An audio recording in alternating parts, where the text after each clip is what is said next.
Here, come, just come. Yeah, you're so shy. Where's General Kaija?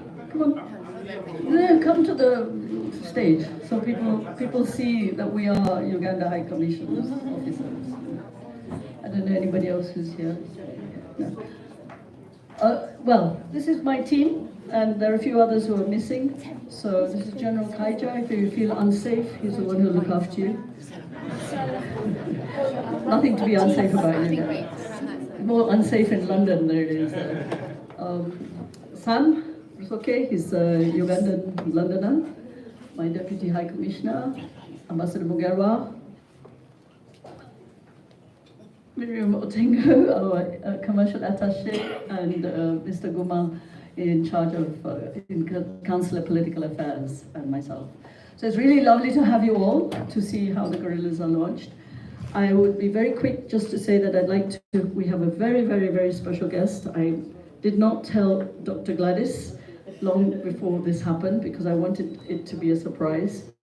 We have our Minister of Foreign Affairs of Uganda here today, Honorable General J.J. Odongo, and I'd like him to come and say a few words to all of you about our country and to help Gladys, Dr. Gladys, with her book. And we're very proud of you, Dr. Gladys, that you've done this. You've put Uganda, more than putting Uganda on the map, but as a young woman, you have really made your place, worked hard, and really an aspiration to other young women. And I hope others can take that back home for themselves. I think you're really, really great. And I'd like to thank Mr. Praveen Moman of Volcanoes for sponsoring this event, who's very active in Uganda. I saw him, but he's got lost again. Okay, well, I still don't see him. Oh, sorry, would you like to come forward, please? Because I'd like you to recognize, because he has a beautiful lodge in Uganda. It's right over there, and it's really nice to have you all here at Uganda House. And we have all the other friends here that you see are from Uganda. Those who have not been to Uganda, you better come. Thank you. Minister.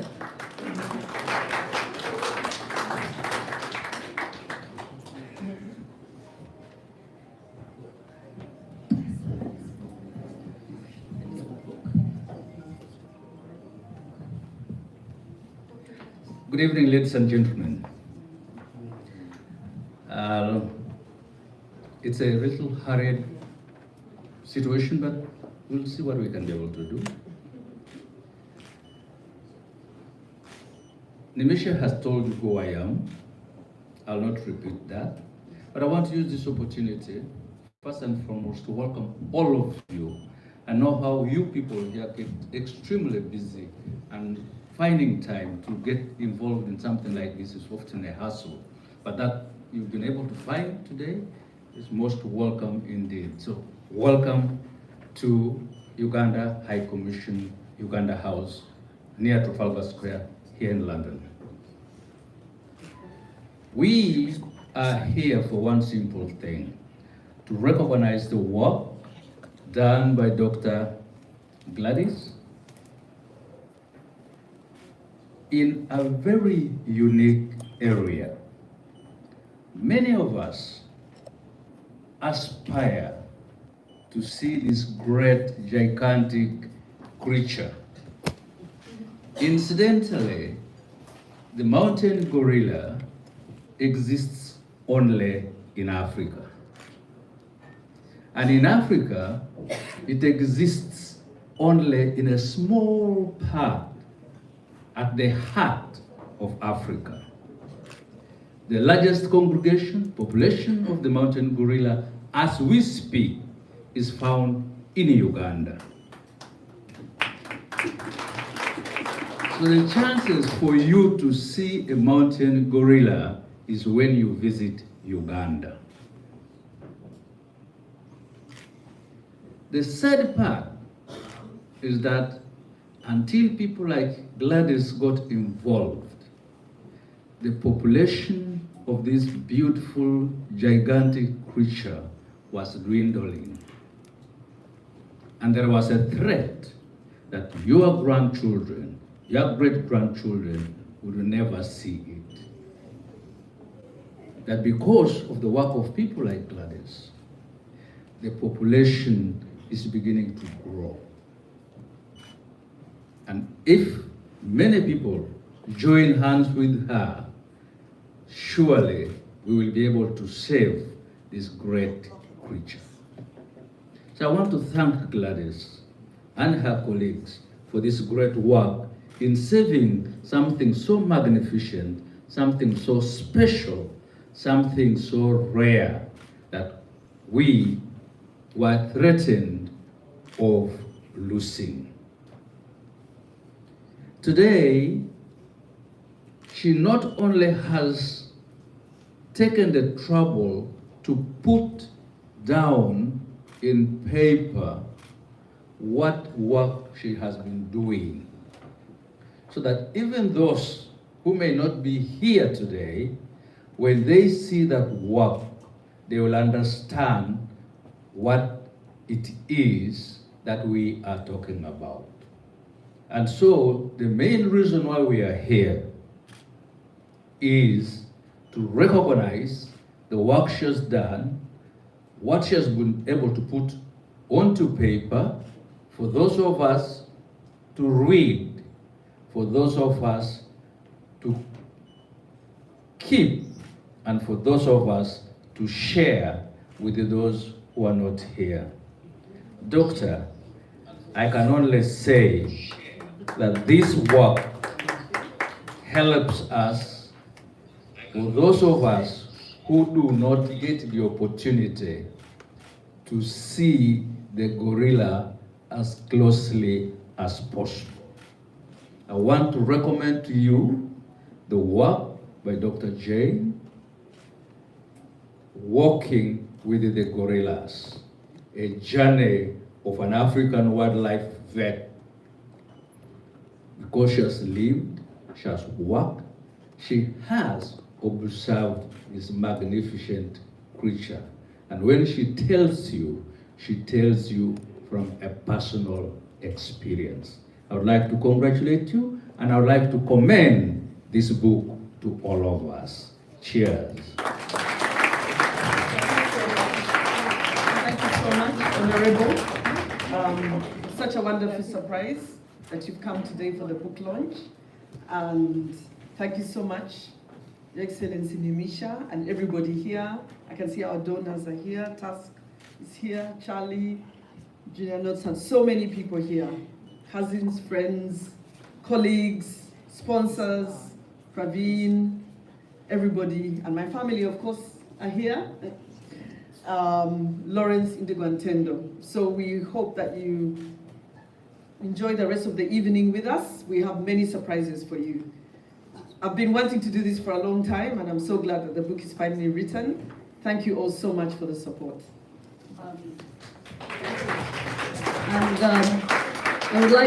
I would like to introduce our Secretary General of our National Resistance Movement Party, who is here also with us. So Dr. Gladys, you have everyone here for your gorillas and everything we've been talking about: promote tourism in Uganda, conservation, dealing with climate change.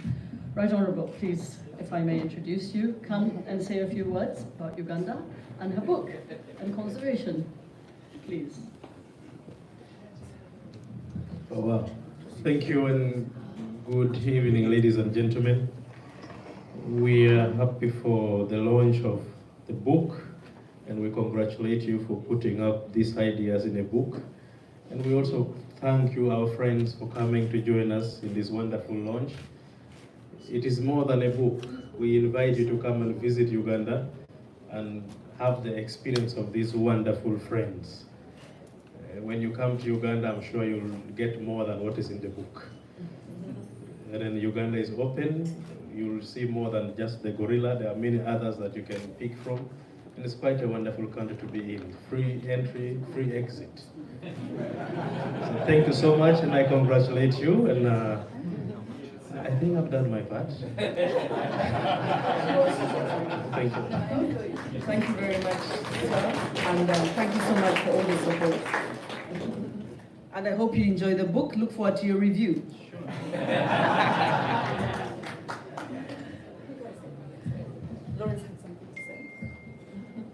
we start?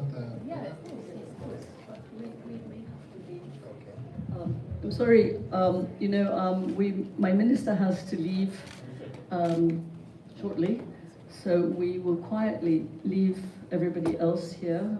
Honorable Todd Wong will be here for a little while, and the delegation, and please forgive us, but the minister wanted to meet you and welcome you all, and then we have to go. He has to travel to outside of UK. Thank you.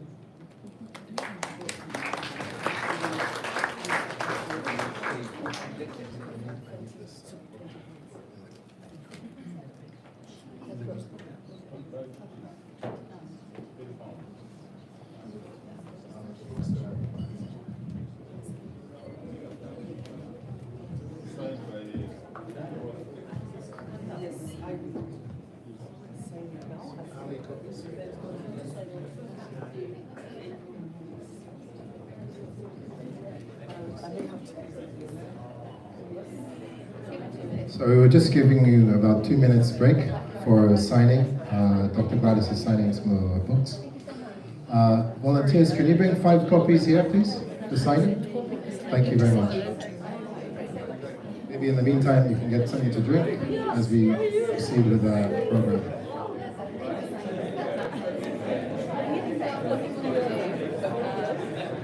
Can you switch it off? Will you switch it off now? I don't want to be on the video. Pardon? Can you? Is it got to be streamed now? Or, Yeah, is it? I don't want to be. You know that I cannot pause it. If I'm going to stop it, I have to start all the process again.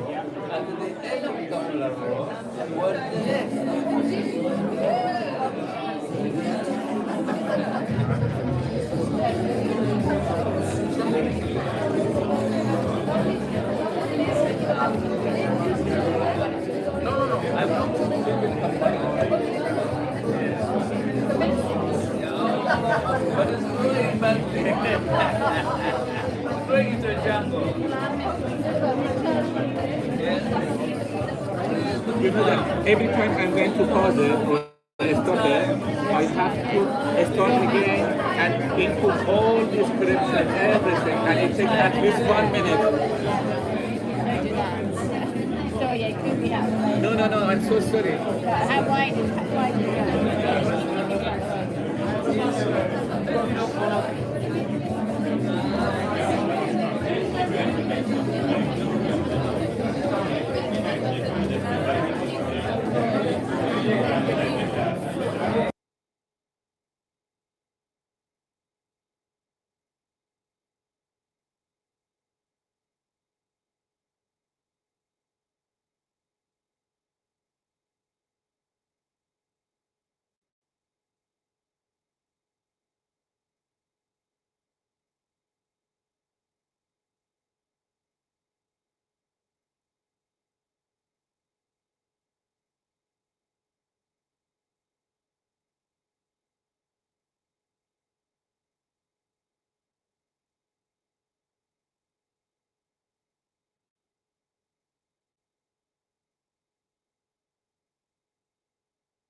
grateful that Her Excellency was able to give the opening remarks.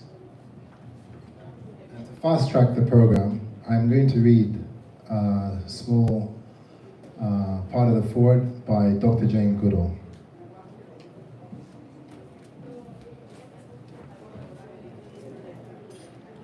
According to Dr. Jane Goodall, Walking with Gorillas is a story of a very remarkable woman. Dr. Jane Goodall says, I first met Gladys when she came to one of my lectures here in London in 1993, and we had the opportunity to talk a bit briefly afterwards. It was immediately apparent that there was something special about this vibrant Ugandan woman. A sense of purpose and love for her work was strikingly apparent. Dr. Jane Goodall says, I recommend this book to everyone interested in conservation, alleviating poverty, and the role of women in society. But perhaps most importantly, it is a truly inspiring story of how one determined and dedicated woman overcame many setbacks and faced many dangers to follow and realize her dream. To Dr. Gladys, bravo.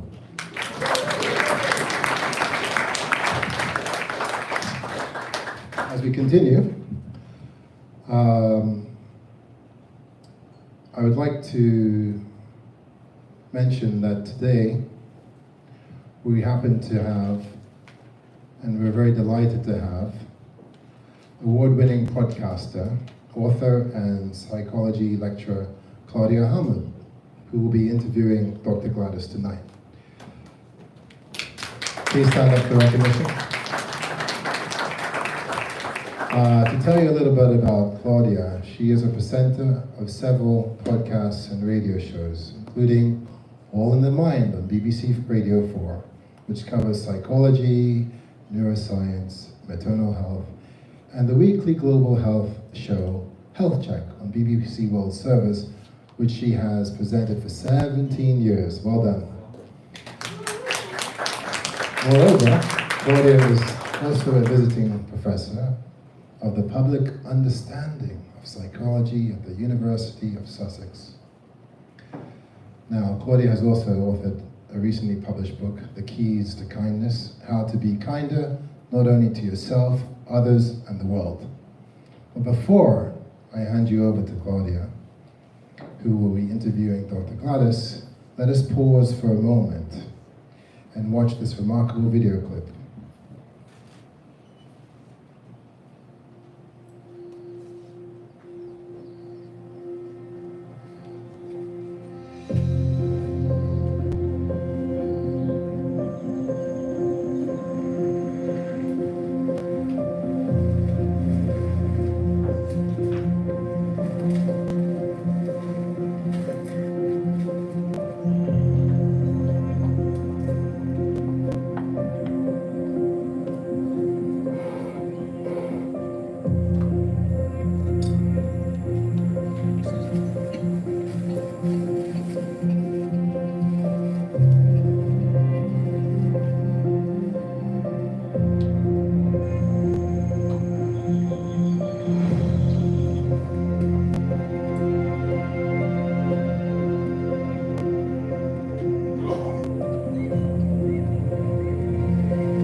Thank you.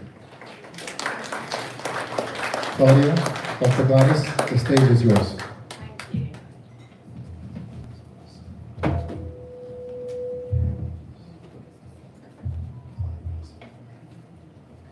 Do have my seat, somebody, if you'd our seats, if you'd like to have a seat there, please.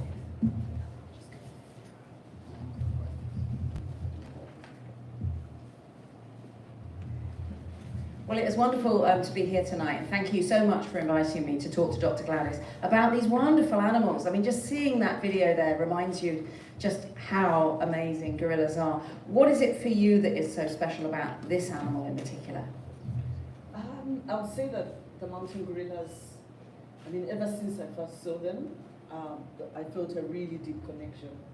I went there as a vet student from the Royal Vet College, University of London, and I went there for 1 month looking at parasites in their fecal samples, comparing gorillas visited by tourists, 2 gorilla groups visited by tourists, and 1 gorilla group visited by researchers. That time there were only 3 habituated gorilla groups in the whole park. When I met my first gorilla, I felt a really deep connection, and I also realized how few they were. There were only about 600 left in the whole world, 600 mountain gorillas. And although a census hadn't been done in Uganda yet, we thought that there were probably about 300. And I just felt that if we don't do something, we're going to lose them. It was obvious to me as soon as I arrived Windy that there was a very hard edge between the community and the park, and their habitat was fast disappearing. And it took me a week before I could see the gorillas because I got a bad cold. And so by the time I finally saw them, I was like, we can really make them sick. I could see a very deep resemblance, and I felt that as tourism had begun, they were threatened by disease, and yet I could see how tourists were really already helping the community. Everybody was so excited, they were getting jobs, they were able to sell their crafts. There was such a great air of hope, and I felt tourists can really support communities. We need to protect the gorillas from habitat loss and disease, and I have never left ever since. Yeah, and you have really succeeded in doing so much, and we will talk much more about how you've done that in detail as well. And so we're here to talk, of course, about your amazing memoir, Walking with Gorillas. It's had some amazing reviews already in the US, and I know you've just done a book tour there. I have absolutely loved it, and it's so interesting, the range of things you cover, and of course it has amazing pictures as well. When did you first decide that you were going to write a book? Good question. I think I first decided that after working at the Uganda Wildlife Authority. I went through so much convincing people that it's important to treat wildlife, that animal welfare is important, as Uganda's first wildlife vet. Because at the time that we started, when I set up the UA vet unit, was like, because it was all about natural selection. You're not supposed to touch wild animals. So everybody thought I was strange. Why are you touching animals? Why are you moving them? But because we've already encroached so much on the wildlife, we decided that if it's human-related or life-threatening, we should intervene with gorillas because they're so few in number. But then it was a very exciting time for me. We did so much. And at the end of it, I thought I want to write a book. I got an opportunity to do a zoo medicine residency and masters in specialized vet medicine at the North Carolina State University and Zoo. And I thought, oh, I'll have plenty of time. But of course, I was very busy. And then shortly after that, we started the NGO, the Charity Conservation Through Public Health. And then after a year, I was expecting our first baby, Indigo, the right of zookeeper for a week. And of course, when you're a parent and you've started an NGO, you don't have time. Someone even said to me, you can't start an NGO and have a baby at the same time. But we did. Luckily, Lawrence was there with me all the way. And finally, I realized then as CTPH developed, I kept thinking, I need to write. And when CNN interviewed me for African Voices in 2014, Zain Vaji, who interviewed me, said, you really need to start writing. And just before the pandemic began, actually, is when I really wrote the first outline of the book. So you started an NGO, had children, and wrote a book as well. Yes. You thought, yeah, you'll do all of those things. And you take us back in the book to your childhood as well. Had you always loved animals? I had always loved animals. I grew up with lots of pets at home. And my elder brother, who was 10 years older than me, kept bringing stray animals home. And so, yes, I've always grown up with dogs and cats. But there was one particular animal that sparked my interest in animals beyond domestic animals, which was a velvet monkey that used to come home, and it belonged to the Cuban embassy, and used to come, and very, very mischievous monkey. Did you give him a name? He's called Poncho. Poncho. Okay. Poncho used to come in, pull the cats and dogs tails, steal food from the kitchen. And one time I was playing the piano and he imitated me and did it. And I was like, wow, they're so intelligent. So that was my first window into how intelligent primates are. And your childhood was, very challenging. You lost your dad when you were just 2, and your mother raised all 6 children on her own. Was there some way that animals and focusing on them was helping you through some of this? Yes, it was. I mean, I was very young when my dad died. I was 2 years old. He was abducted by Idi Amin. He was a prominent minister in the government before that. And unfortunately, they targeted prominent people. So he was among the very first to be taken away from home, abducted from home. I didn't really know that I didn't have a dad until I was a little older. And maybe 4 years old when I began to understand. And then later on in life, I heard that he had done great things. And I wanted to continue his life. So along with my mom and my siblings, we've all tried to continue his legacy. And I thought I could do it through my passion for animals. So the animals were a great way for me to escape from all the terror that was going on at the time. And then I felt like I wanted to bring back the country's wildlife, which was, we left a number of species, including rhino. We lost all the rhinos that Uganda ever had. And so concentrating on the wildlife enabled me to feel like I'm continuing my father's legacy by bringing the wildlife back to what it used to be, bringing Uganda's wildlife back to its former glory. And you were head of the wildlife club at school. What did that involve? Oh, that was so much fun. We took the kids to Queen Elizabeth National Park at a time when there was very little wildlife. And I was a bit disappointed because there were no predators, because animals had been poached during the Idi Amin era, and when the soldiers overthrew Idi Amin, they killed even more animals. The elephants had run away to DRC. And I felt like maybe if I can become a vet who also works with wildlife, then we'll be able to bring back the animals. But that was very exciting, taking the children to the national park.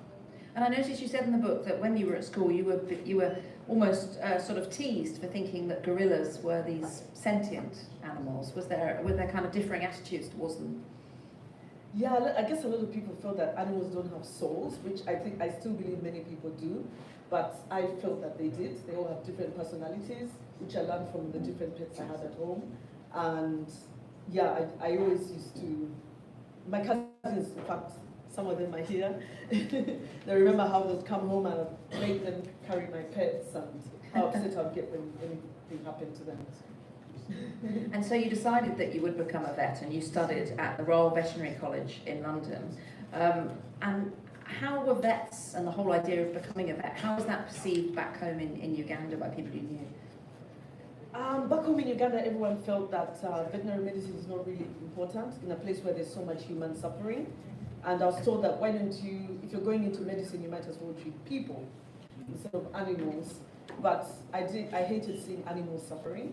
So whenever our pets fell sick, I wouldn't go to school until I went with my mom to the vet, who lived nearby, about 10 minutes drive from where we lived. And I could understand it because it's a country that's poor, and it was like, why focus on animals when people are suffering? But I really thought that I wanted to do something to alleviate animal suffering, and it was also a way of seeing, getting Uganda back on the track. And that is something people often still say, isn't it? Why focus on animals while people are suffering? And yet you managed to focus on both, of course. Yes, we've managed to focus on both in our NGO, Conservation Through Public Health, because actually if the animals are not doing well, the people won't do well.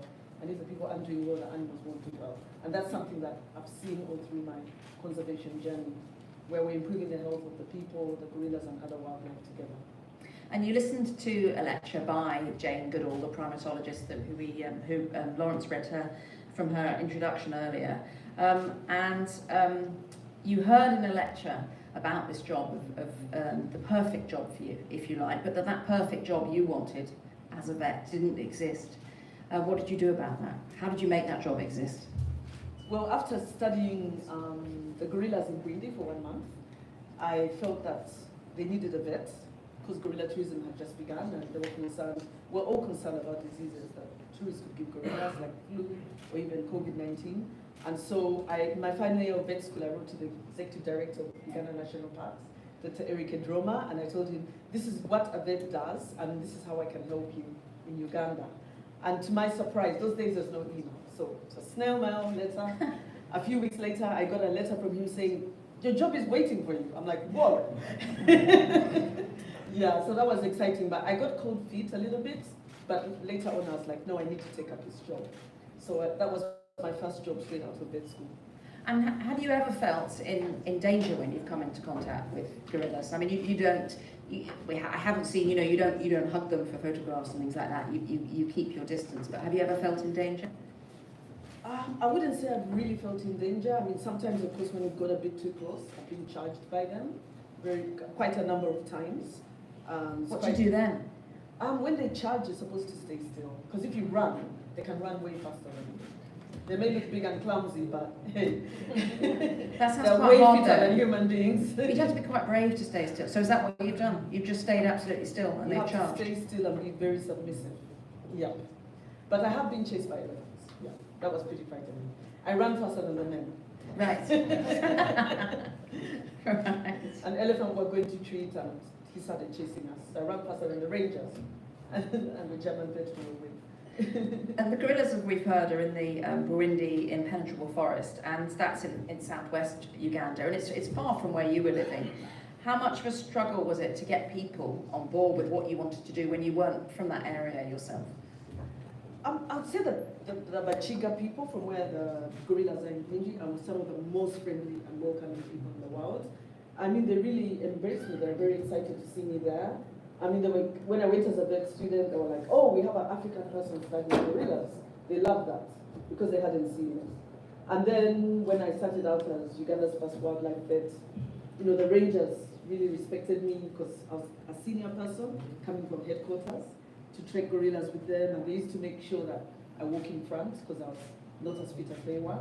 To check on the gorillas, I taught them a lot. I brought unique skills, including how to chase away the silverback when you got a gorilla in the group, because we did the first darting when I was there, as Uganda's first wildlife vet, and everybody freaked out. And luckily I was with Dr. Richard Cobb from Kenya, who had come to help us review the needs of Uganda Wildlife Authority. He was also freaking out. So this is darting, where you're firing a dart at them? Yes, and so knock after them out. we fired the dart on the juvenile who had a skin disease, which eventually became we found out was scabies, he went down, and now you have to chase away everyone. And the one you have to worry about is his dad. So his dad came towards us, and everybody freaked out. The trackers freaked out, Dr. Richard Cobb freaked out, and I had to start chasing away the trackers. But where did I get that knowledge? Because I had been to Rwanda a few months before when they had a snare removal in the gorillas over there. And with the Vets for Mountain Gorilla Vet Project, I saw exactly how the trackers chased away the gorillas. So And if we in ever need Uganda, to do I had that, to teach everyone to do it. So in case we ever need to do that, how do you do that? First of all, you need brave people, and you clap very loudly, and then he moves away. So he did move away, and then everybody forms a tent so that he doesn't see what's happening while the vets are treating the gorilla. But yeah, it was quite an interesting experience. But once the trackers got the hang of it, then I started working with the gorilla with Richard. Wow, and they're clever, aren't they, the gorillas? I like this story in your book about how they know how to not get shot by the dart. Like how do they do that? Well, I even joked with Liz. I said, I think the Burundi gorillas are cleverer than the Virunga gorillas. Because once we darted them once, we wanted to go back again to give them a second dose of ivermectin for the scabies, and they kept moving backwards. Knowing that I wanted to dart him on the back, on the thigh muscles, Kasigazi kept moving backwards. And I thought, I think they're cleverer than the Virunga gorillas, and she just smiled. I like that. Because she had worked there before she came to Uganda to set up the International Oh, I see. Gorilla. So they know you'll only Program. shoot them in a certain part of their body. So Yes. they just keep your back away from them so that they Yes, can't. they do. That's very clever. And through your research, you discovered how easily it is for humans and gorillas to make each other sick in a way. And does that mean that they should be staying away from each other completely? How does that work, say, with gorilla tourism? Gorilla tourism is an interesting. I do have a chapter saying, is tourism a necessary evil? And I do think it is, because if it's the only subspecies that's growing in population is the one where there's tourism, which is the mountain gorilla, the only mountain gorilla subspecies. because the money from tourism enables people to coexist with gorillas. It's created jobs. 90% of the people are hired from the local community. People can sell crafts, food, accommodation, and they can carry your luggage to the gorillas and earn a lot in one day, and they would earn one in 1 month digging in the garden. So tourism is needed to enable people to coexist with gorillas, but the only problem is tourism is also, we can easily make them sick.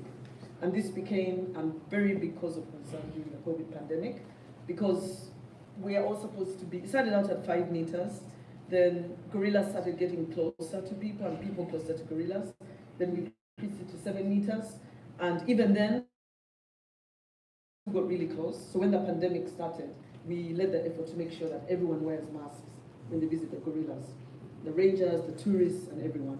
Because when having done research with students from America, Ohio University, we found 60% of the tourists broke the rules, in spite of being told they shouldn't get close to the gorillas. 60%? 60% of the time.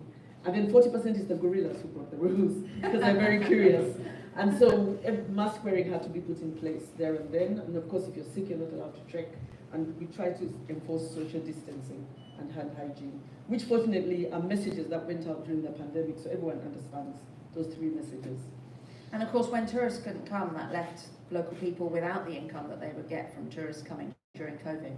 But I like the way that you had another solution to that. You gave people seedlings, arranged people to grow food. What did you do there? Yes, we gave people fast-growing seedlings.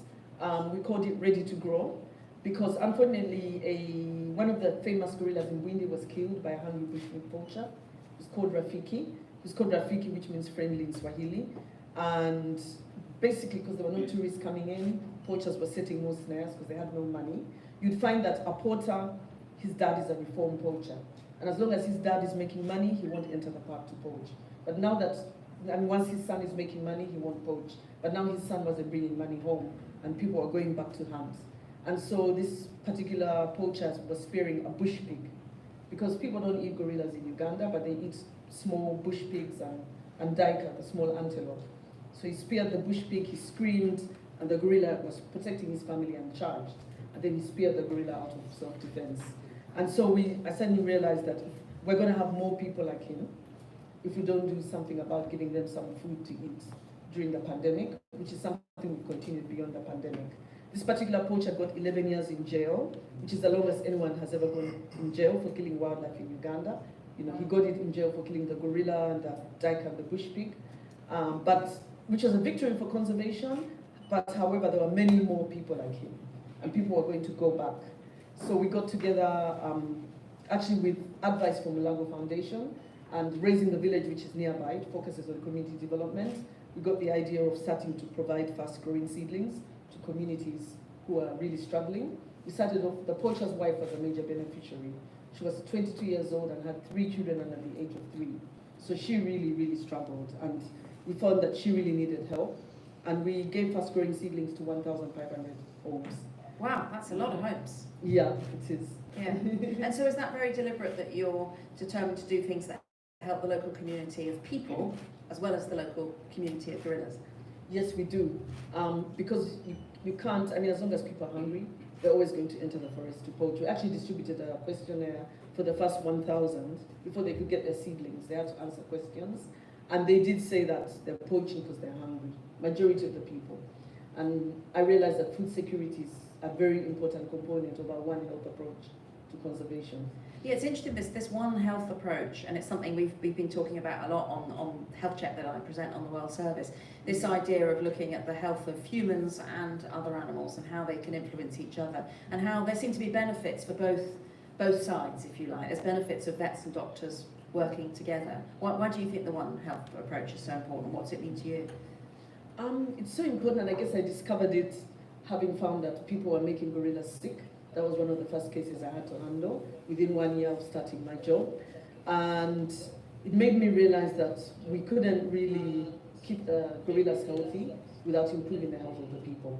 And that's all considered One Health, where you address the health of people, animals, and the environment together. And that's collectively called the One Health approach. And I love the chapter you wrote on family planning for people, and what you did about that. How did that idea come about? It came about because once we started preventing tuberculosis between people and gorillas, and livestock, we got, USAID approached us and said, could you add family planning? At first I was reluctant because I didn't think it really fitted into our mission. But then I realized that people had too many children. They'll tell you, I have 10 children, half are for going to school and half are for chasing wildlife from the garden. And then they're always going to the forest to poach and collect firewood because they don't have enough food for the family. And so it suddenly became an important component of what we do, and it really complemented what we're already doing, because women didn't want to have babies every year, you know. It was really giving them control over their bodies, and for the men, it was about balancing the family budget. That's the message we took across to the men. And we didn't tell them that you're having too many children, you're destroying the habitat, and the gorillas are suffering. We just told them that you'll have a better quality of life, and in the end, the gorillas will also be better off. And because they're benefiting from tourism, most of them, they were very willing to listen to what we had to say. And we've made quite a lot of progress. We started off when we were below the national average in rural areas, the 22%, and now we're above the national average in rural areas. 67% of the people we reach, the women we reach, are on family planning because they really wanted to. They were tired of having babies every year. And that's interesting that you're framing the message so carefully there. Do you ever encounter resentment about the fact that, you know, outsiders often, you know, are very, very interested in these gorillas? And do you ever get local communities saying, but what about the people? Why are people more interested in the animals than they are the people? And do you ever get people trying to stop you doing what you're doing? I would say in the communities where people are benefiting from wildlife, where tourism is vibrant, not only in Bwindi but other national parks, which I also talk a little bit about in the book. As long as they're benefiting, they understand why we should take care of the wildlife. But where they're not benefiting, they really don't. They really don't see it. And what I've learned along my journey is that it's very important that communities living alongside wildlife benefit. Otherwise, the wildlife, it's very difficult for them to coexist with the wildlife. If a gorilla comes to their garden or an elephant, they'll kill it. But if they know that this is the reason why, or a lion, if they know that this is the reason why people are coming, and my children are able to go to school, I'm able to be lifted out of poverty, then they will be more likely to protect these animals and won't harm them. And you now actively monitor the health of the gorillas. What sort of things are you looking for, and how do you do that? Monitoring the health of the gorillas involves, daily observations, but also we collect fecal samples from their night nests every month and when it's abnormal. And we built a Gorilla Health and Community Conservation Center with support from Task Trust, and I'm glad they're here today. And in this center, we are able to analyze the samples for parasites, bacteria, and during the pandemic, we analyzed them for COVID, SARS-CoV-2, which causes COVID-19. And we also compare to what the people is in the people and the livestock, working closely with the local hospitals. So is this something that benefits people's health again as well? It does, because at the hospitals they're not always able to check everything. So let's say, for example, we had Giardia in the gorillas, we also looked for it in the people, and we're able to educate the parents through the hospital to give their children, boiled water, and to be careful what they give their children, because their children were suffering a lot from Giardia. And so you can give the hospital a heads up on what things might be affecting their people as well? Yes, we can give the hospital heads up. Mm-hmm. And you've done so many different innovative things, and one of them is trying to protect the gorillas through a social enterprise called Gorilla Conservation Coffee, and people may have been drinking the lovely coffee outside. How did that come about? Gorilla Conservation Coffee is, we decided to develop a global coffee brand to save gorillas by supporting farmers living around the park. Actually, it's an idea that Lawrence brought up, that why don't we create a global brand to save gorillas? Because wherever you're going to check on the gorillas, most times you cross coffee farms. And they even stop and tell tourists this is an Arabica tree or a Robusta tree. And most people have never seen a coffee tree. How many people here have seen a coffee tree? Okay. How many people here have seen gorillas? Great, so the number's growing. But Uganda's famous for coffee and gorillas. And we were shocked to find that these farmers were not getting a fair market or a steady price, and they were still entering the forest to poach. So we work with agronomists to train them to grow good coffee, which can collect a good price, and we give them a good price for good coffee. And we're pleased that when Coffee Review in California reviewed one of the samples from the coffee. It was among the top 30 coffees reviewed that year. Oh. And which means that the coffee is very good, and if people we get the farmers the same standard, then it's specialty coffee, which can then enable the gorillas to be fine, because the farmers, by giving them a better price for coffee, they don't have to enter the forest to poach, because they can buy meat instead of having to poach it in the forest. And then also, a donation from every bag sold wants to go to support the work of CTPH to improve community health, gorilla health, and conservation education. And I like that you've named the coffee after one particular silverback. Who was that? Yeah, Kanyonyi. Kanyonyi is a silverback who I knew from when he was a baby. I think he was born in '96 when I just started out at the Wildlife Authority, and I operated on his older sister in '98 when she had a rectal prolapse, and everybody was wondering whether or not I should operate on her, because they even thought it was bad genes in an already endangered population. But Kahara survived, and everyone was happy about that. And they called her Kahara because she loved babysitting her baby brother Kanyonyi. But eventually Kahara left the group, as they all do, when she became of age, around 11 years old, because she can't mate with her father. And later on, her father was Ruhendeza, the first gorilla to be habituated for tourism, together with his group. So when Ruhendeza got too old to follow the rest of the group, Kanyonyi took over the group, and he used to like frighten tourists to see their reaction, because he had grown up seeing tourists all his life. So everybody knew Kanyonyi. And actually when he died, sadly, because he fell off a tree and never recovered from the infection in the hip joint, and then he got into a fight with another silverback. That's all normal gorilla behavior. It wasn't human related. He never recovered from that, and when he died, I wrote a tribute. On Facebook, we had over 300 shares. He was that popular, but we thought that we should name our first brand after a gorilla that's known in the forest. And we named the gorilla, the brand Kanyonyi, before Kanyonyi died. But even after he died, they had a distributor from New Zealand who said, "Are you going to continue naming that brand because you've lost the gorilla?" And I thought, yeah, because people can know, people always remember Kanyonyi, and they'll understand how gorillas and people are coexisting through helping the livelihoods of people. Yeah, no, it's a lovely idea having the name there. So after all these efforts you've made, how many gorillas are there now compared with when you started? What's the situation? I mean, when we started, there were only about 300 mountain gorillas in Burundi, and just under half of the world's population of 650. I participated in the very first census in 1997 when we counted 300 gorillas. Actually, some of the people I was with, Robin Huber-Pressy is over there, but we went together. She was a very good team leader in the forest. We counted 300 gorillas, and then now in 2018, my team at Conservation Through Public Health participates in all the censuses, and we're able to count 459, a minimum of 459 gorillas in Burundi. And so the number has gone up over 1.5 times in Burundi and almost twice as much in Virunga, so now the number of gorillas have almost doubled. So you really have achieved so much. What is coming next? What is coming next? Well, the book. And we would love to spread our approach to other places that can benefit from a One Health approach to conservation. We've started doing a little bit of work in DRC, working with local partners. We've actually got a lot of support from the Gorilla Organization, which has been working in Mount Chabirimu for so many decades, quite a long amount of time, and I volunteered in their office. I'm glad that Gillian is here. I volunteered in their office as a vet student. It was walking distance from RBC. Would like to also work with other groups to spread the approach in other places by training them in savanna parks, in forest parks, and would like to work with other gorillas in all the rest of Africa.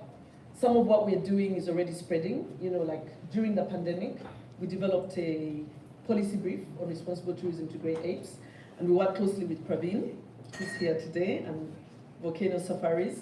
He attended every presentation, every webinar, to talk about why it's important for everyone to wear masks, maintain a distance, and not be about themselves when you visit the gorillas. You have to really, I'd say when you visit the gorillas, focus more on the animals, watch their natural behavior, and be prepared to follow the regulations. Be prepared to wear a mask. But another very important message we put was that You have to give back to the community. It's not enough to just visit the gorillas and go home. You should visit the communities. And in fact, during COVID, that's a message that we really put across, because having seen how much poaching went on without tourism, the Bwindi community, Bwindi Impenetrable Forest is one place that is one of the best examples of ecotourism, because it's supporting communities. But when tourism disappears overnight, they're completely stuck. And so we're telling tourists also visit. So the policy brief is geared towards tour operators, tour companies that market the experience, so they leave an extra day to visit communities, donors, and the government, so that all the governments in the 13 countries in Africa that have great apes, ranging from Cotonou National Park in Guinea-Bissau, where we did a campaign, Protect Great Apes from Disease.com, together with University of Exeter, Dr. Kim Hawkins, and also, places where the chimps and gorillas, everyone should follow the same regulations. So that's something that is being picked up in all the other 10 countries in Africa that have gorillas. Well, it's been absolutely fantastic talking to you. I'm going to hand back over to Lawrence now. Something else that we're doing is engaging the next generation. Yeah. We're going to do a lot more of that. So I did ask you what was next. Exactly. we actually, I'm glad that we have Guy Hodgkinson here. Through him, he came through the Whitley Fund for Nature, who really supported our work as well. And Guy helped to set up the Penetrable Kids League, where we trick the kids to learn through sports. And basically they can't pass the game unless they pass the quiz. So as we speak, we have 8 schools which are in the Kids League.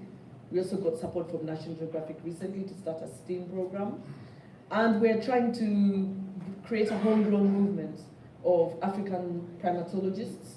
And I'm a founder member of the African Primatological Society. I'm a vice president, where we're building African leadership in primate research and conservation.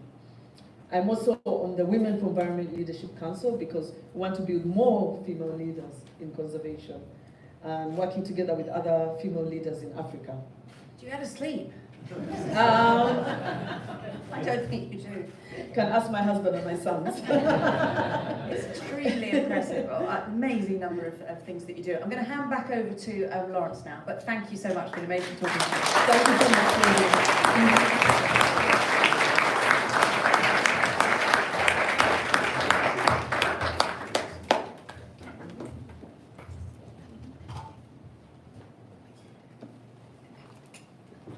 That's amazing. That was truly amazing. Thank you so much, Claudia, for such an enlightening interview. As I mentioned earlier, our sons, Indigo and Tender, please, have joined us this evening. And I'd like to invite them to the stage to read a short passage from their mom's book, Walking with Gorillas.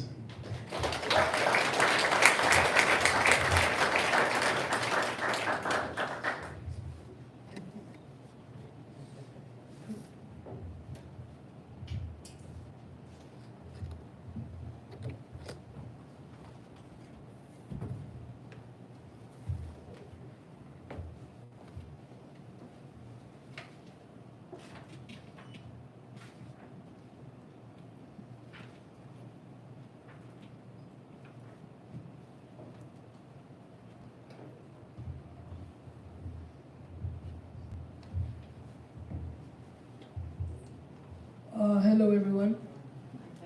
I'm here to read a passage from my mom's book, which I really find very interesting. My older brother Katerega was also an animal lover.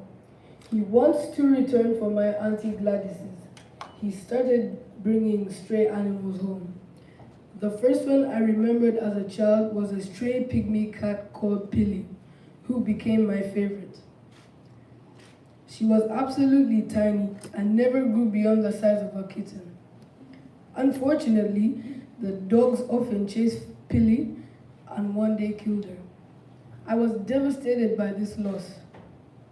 I had grown up in a culture that believed the animals do not have souls. Yet, in spite of my cultural programming, I disagreed that animals were non-sentient. Something deep inside me knew that they had as much soul as any human. and I mourned them in the same way. I was also able to recruit others to my cause, namely the children who lived next door, Flavia Mpanga and her sister Susie, who became lifelong friends. They often remind me how I made them participate in my pets' funerals, where I would cry as I recited a prayer while we buried them in the ground with a cross. However, the defining moment for me arrived with our new neighbors, the Cuban ambassador to Uganda, His Excellency Franco and his wife.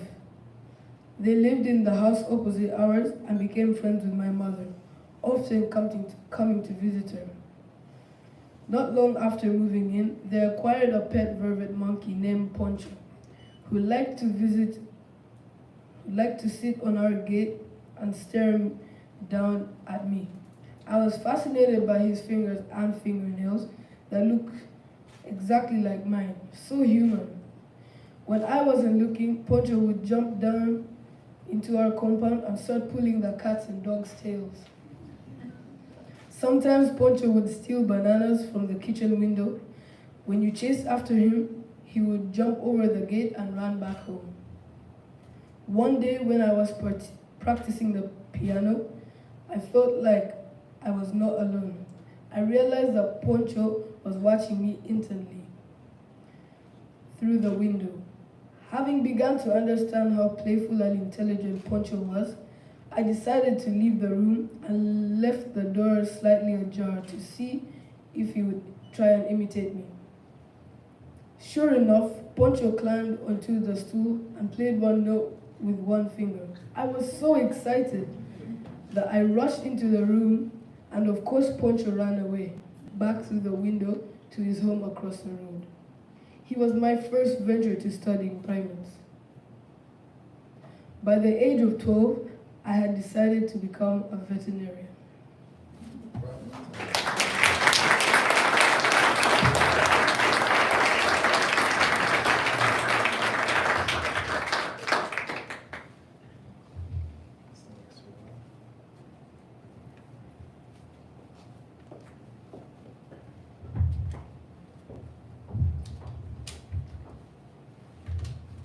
Hello everyone. I'm also here to read a part from my mother's book, which is an amazing book. 2 hours into the trek, we ventured deeper into the forest. Up a fairly steep slope, the ranger told us that we were getting close and should get ready to leave our backpacks, which contained food, with the porters, along with our walking sticks.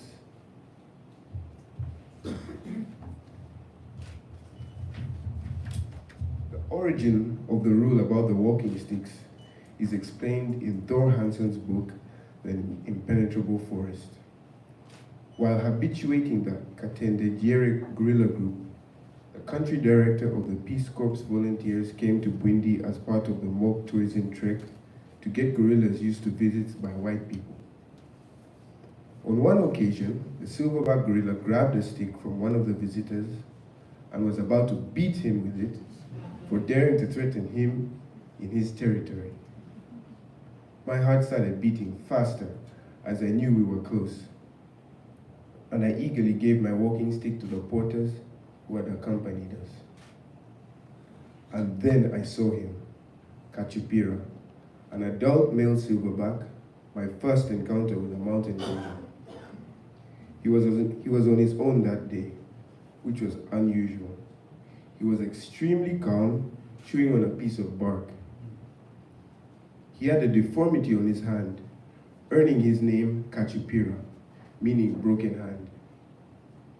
I was amazed at how close we were able to get to him, with a distance of 5 meters between us.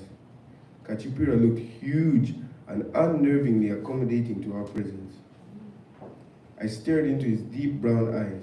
When he glanced back at me, I immediately felt a deep connection to one of our closest cousins, with whom we share 98.4% genetic material.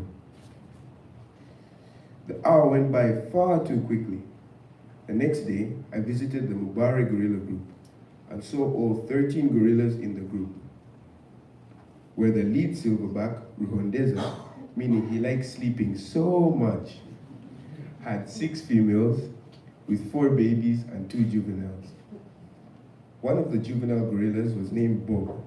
And when I asked why he had this English name, the trackers said that he was very playful and liked cheekily peering from behind the leaves at tourists. Mubari Gorilla Group was the first group to be habituated for tourism in 1993 and took 2 years to habituate.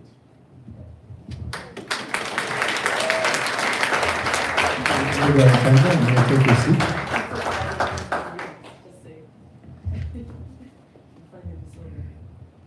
After all the years of me going to Gwindi since I was a toddler, I finally got to see the gorillas when I was 15 years old.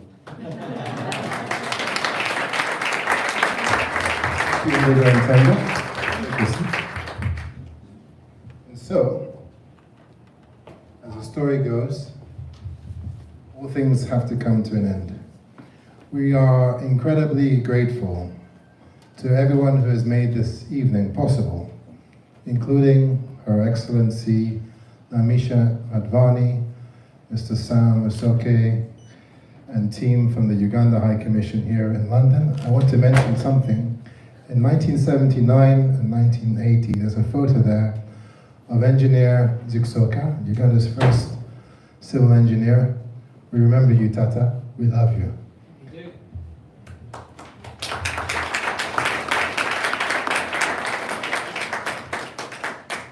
And Praveen Mohan, founder of Volcanoes Safaris, who is our main sponsor today.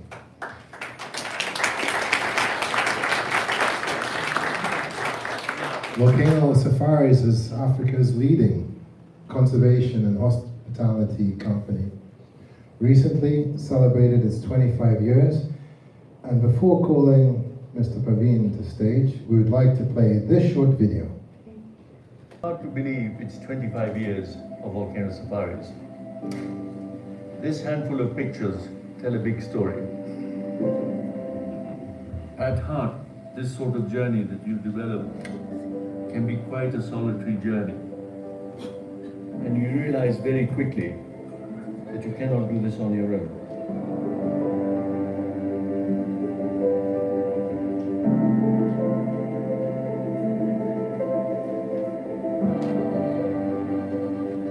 From the beginning, we have tried to make sure that the equation of the great apes and the people around them works in an integrated and flowing way.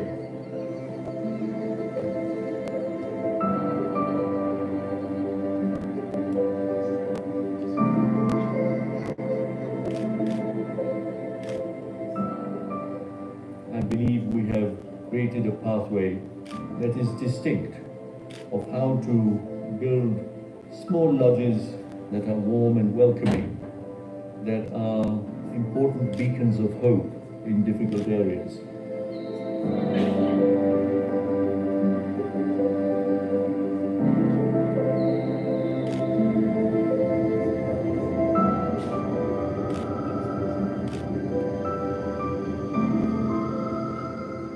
I would hope that there is something worthwhile in the spirit of what we have done, how we work, that in the future those values, those belief systems continue and make a solid contribution to the people of this part of Africa.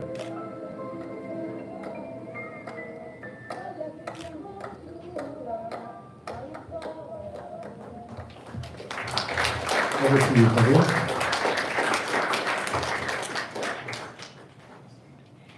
Please come over here. Come on this side. And just look at this gentleman here. Can I hold it for you? Ladies and gentlemen, what an amazing evening. And why is it amazing? It's because it's a long journey for those of us who work in conservation, for great ape conservation for the last 25 years. I feel so strongly the emotion and all that Gladys and I and many others have been through for the last 25 years. And it's been a journey that's been shared by many people in this room. I see faces around that have also been on this journey. And why has it been so special and why has it been so challenging and difficult? Well, as our video clip tried to say, 25 years ago, the Great Lakes, let me get my apes and lakes right, the Great Lakes was in turmoil. And that's when guerrilla tourism happened to start. And trying to build guerrilla tourism and conservation in the last 25 years has been very challenging. But mercifully for all of us, people like Gladys, people like the Guerrilla Organization, people like the Dian Fossey Guerrilla Fund, people like the Guerrilla Doctors, the National Park Authorities in the 3 countries have made this journey a success. And as Gladys said, the number of gorillas has doubled in that period. So it's a wonderful journey. Why is it particularly special for Gladys? Well, I think it's because Gladys has been tireless. Because of the history of the Great Lakes and the conflict in Uganda and Rwanda and the DRC, we are in a very, very critical situation in the areas we work. We do not have enough people who understand conservation, who believe in it, who work in it. Whereas in Kenya and Tanzania and Southern Africa, there are many such people. In our part of the world, people like Gladys are a rare star. And that's why it's so special. So I'd like everybody to thank Gladys and applaud. Give us a round of applause.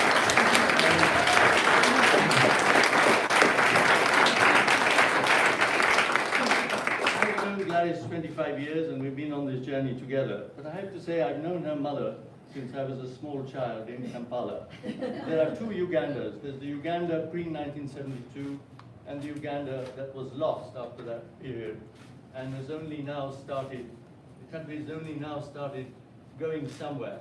But as a small child, I was privileged to know Mama Rhoda, called Aunt Rhoda, and an aunt of mine called Hemantini Bhatia, to be civil rights fighters for the women of Uganda. And already in the 60s, they were working at this.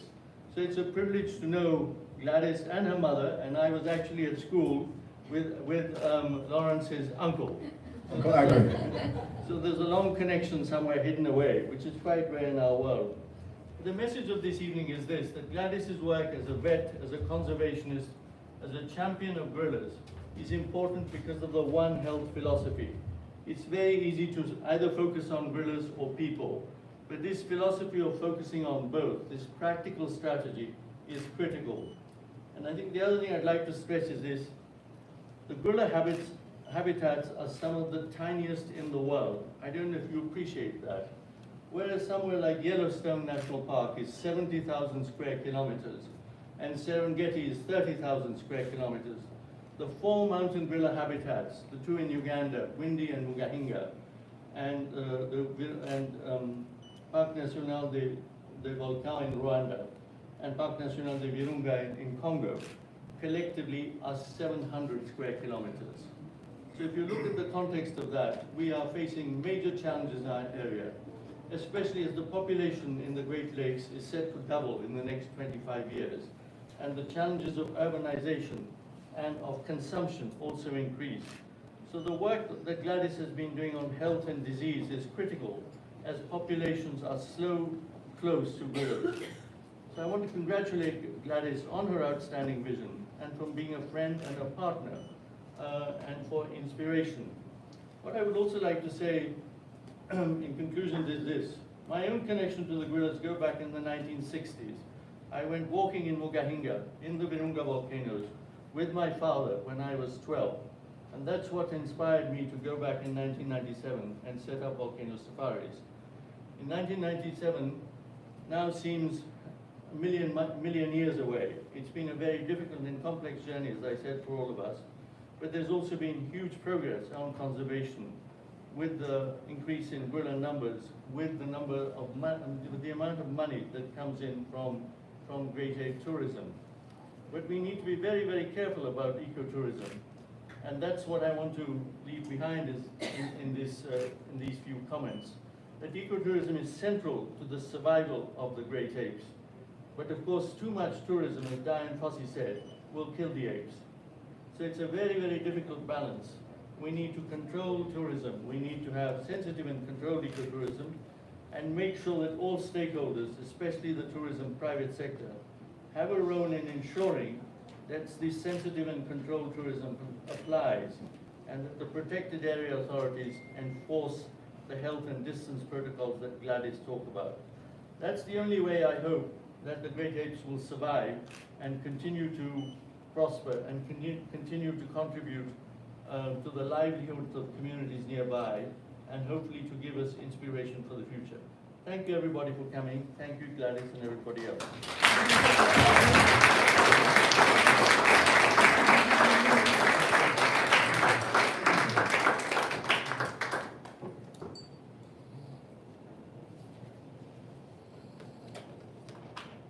Thank you so much, Praveen. I'd also like to thank all the other people who have made this evening possible. Over 30 sponsors have supported us tonight.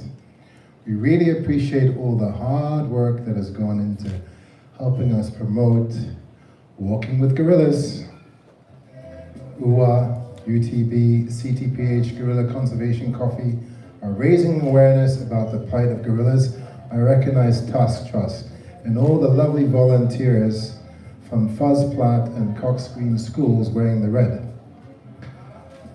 Finally, we'd just like to take a minute to show a slide with all our sponsors.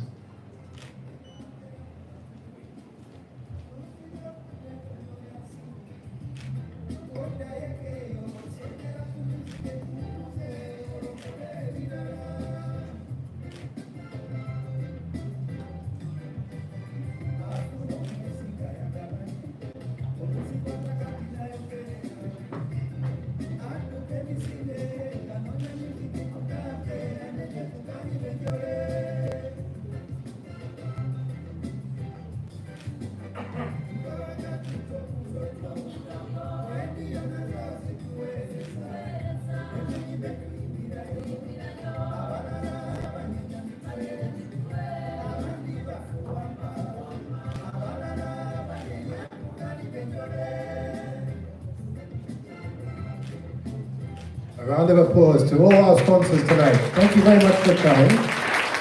One final thing, a special treat. We're going to play a song called Team Gorilla, and I'm going to explain to you the context of it. Team Gorilla was created by the African artist Gasuza Luwanga, who's joining us remotely from Uganda. And it's a song created more or less to recognize the work of all the people behind Team Gorilla, and also to create awareness on how you can support. Over to Gasuza Luwanga, Team Gorilla. And so, I would sing it myself. I'll sing the beginning. Team Gorilla, Team Gorilla, saving one gorilla can make a difference. It's our mountain gorillas, we got to protect them. Saving one gorilla can make a difference. It's our mountain gorilla, we got to protect him. Rafiki was a friend, why did you kill him? Why do you spear him? Apostle Silverback, rest in peace, Raf. The killing of the seas.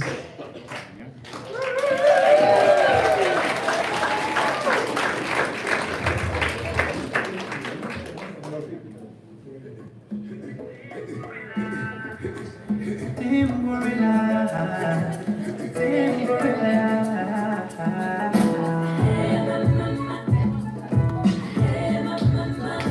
Saving one gorilla. If you care, you can help.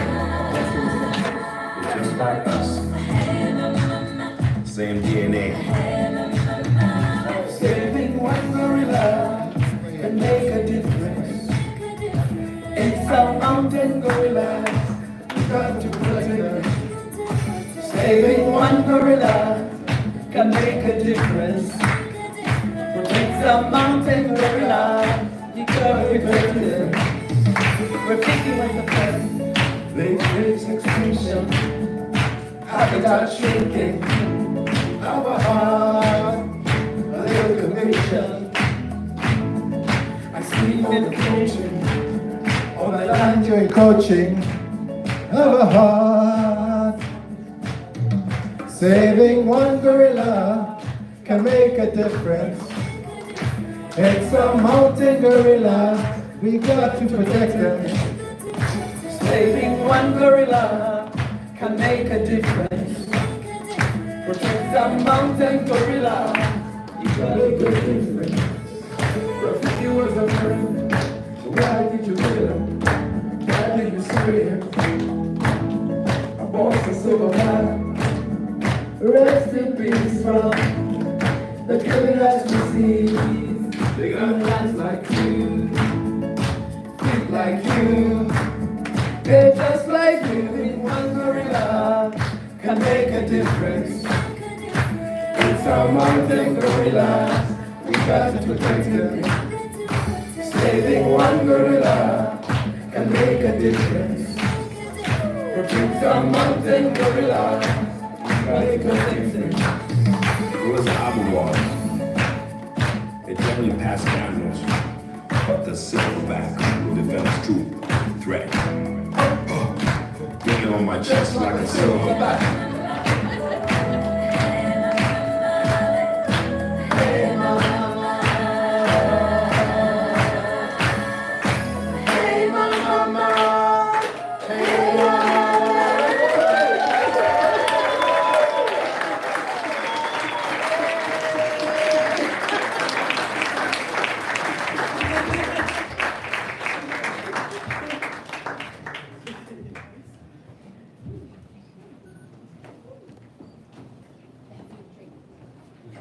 Oh yeah, and the moment you've been waiting for.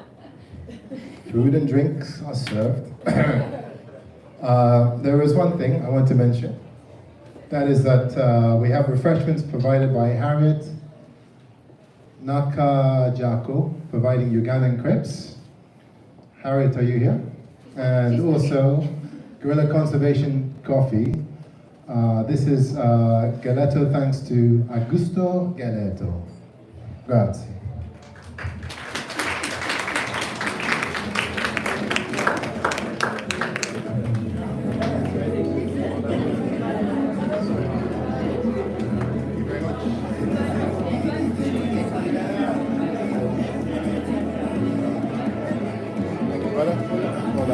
Well done. Thanks. Well done. I was nervous, bro. You're professional. To be honest, are you broadcaster? Am I? Are you broadcaster? No. Nah. You're professional.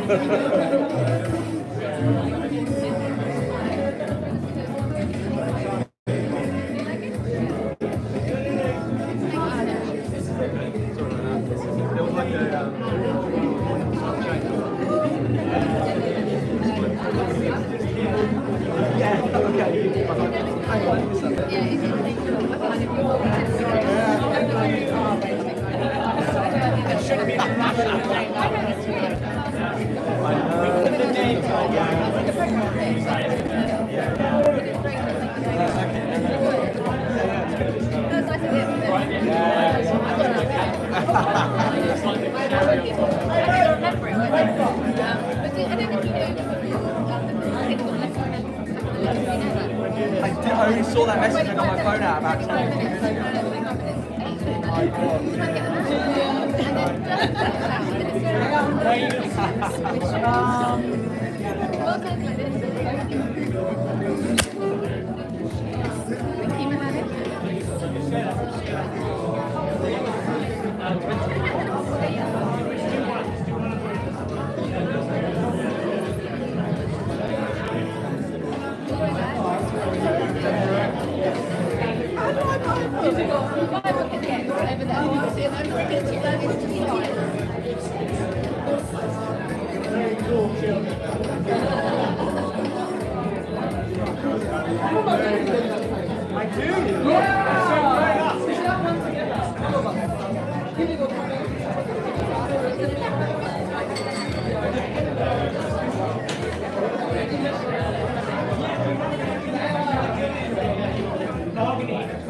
Thank you very much. obviously much better than I ever dreamed. I'm sorry, I'm in the way. Okay. You're on live.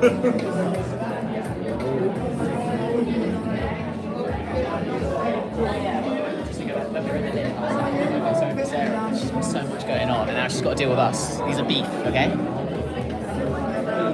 So live survivors, you heard? Oh yeah. Live survivor, yeah. That's going to be a story.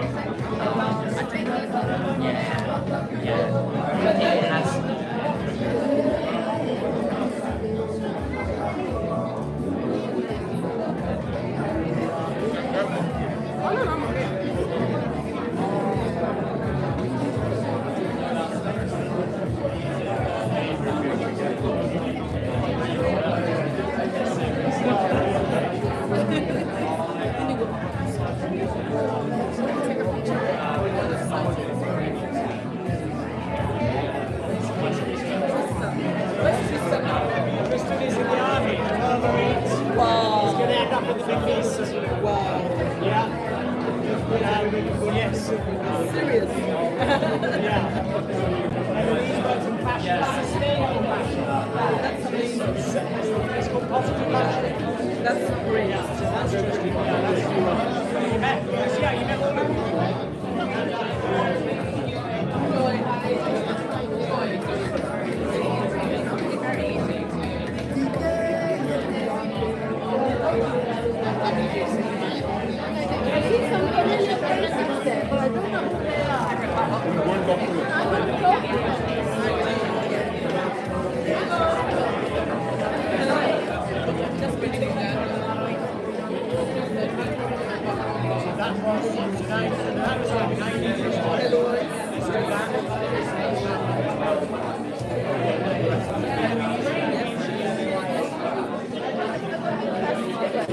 It's like when you're doing programs at the level. Grab a tray.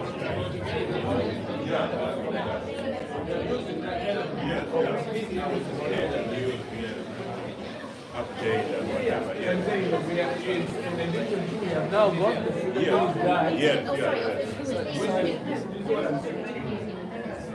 That's what I'm saying. The whole point about the live news program is that quite nice. The whole point about the live news program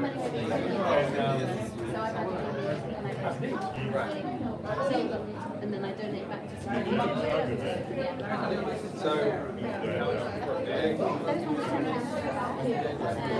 Vicky, well done. Well done, Vicky. Terry, thank you.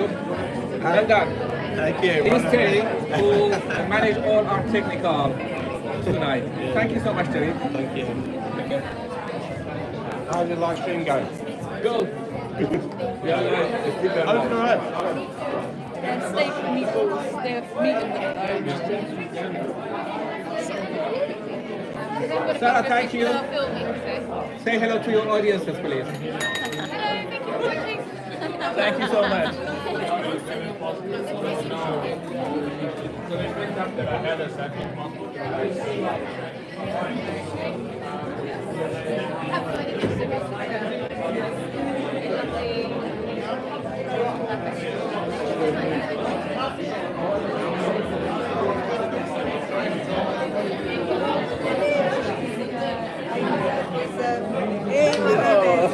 How are you doing? Bye, thank you.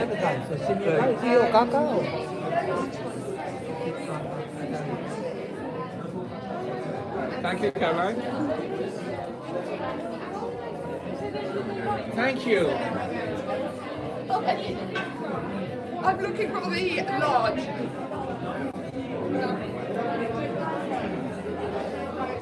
What kind of music? PayPal.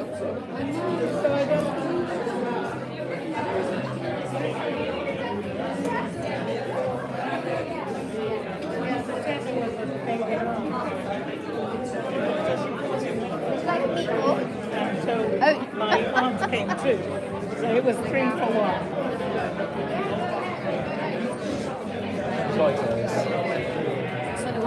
Oh, bananas. Yeah. Oh, thank you. Sorry. I'm going to take 2. What is this? They are my favorite. Plantain?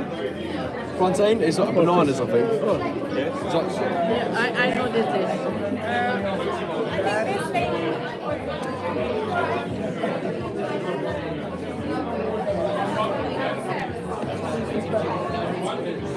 The daddy gorilla, the daddy of the family.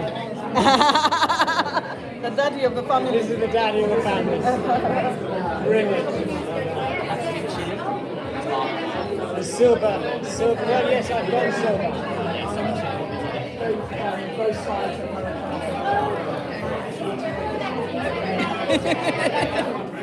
The daddy of the family. The daddy of the family. Amazing. Indigo, take that one. Wow. Thank you, darling. Yes. It's lovely to see you again. So lovely to see Time you. to see Thank you soon.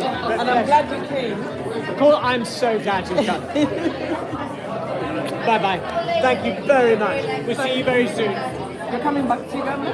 Soon? Definitely. And we'll show you even more. Thank you. Take care. Well done. Thank you. Okay. Do you want to finish our live with our audiences? Do you have any message for our audiences? Is it live? A message too? It's live. Thank you all, everybody. Thank you for watching the launch of Walking with Gorillas. We're just so excited that the book is finally done, and I really hope you enjoy reading it, and we look forward to your review. Thank you so much for your support. Thank you so much.